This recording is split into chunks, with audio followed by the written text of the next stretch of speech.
In this video, I'll show you how you can resize stuff in Canva. Now, if you have Canva Pro, you can use the resize feature up here, which is pretty good. But since I don't have Canva Pro, I'll show you how you can resize stuff normally. Now, let's just add anything. Let's say we want to add this one.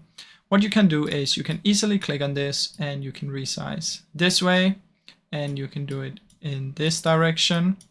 And this is how you can resize in that way.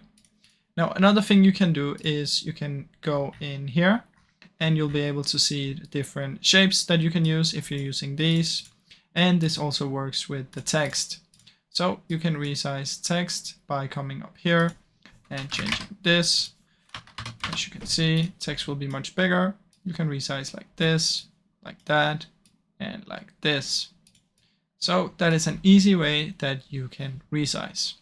You can also do, if you want to have it in the different sections, so you can do it like this, which is the alignment. And you can also resize in this way if you want to go bold or not. So that's basically how the resizing works without using the resize feature.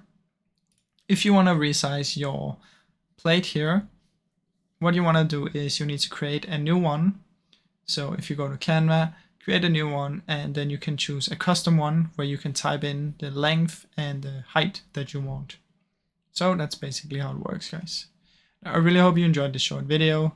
If you did, please leave a like and subscribe, as it helps me out a ton. Thank you so much for watching.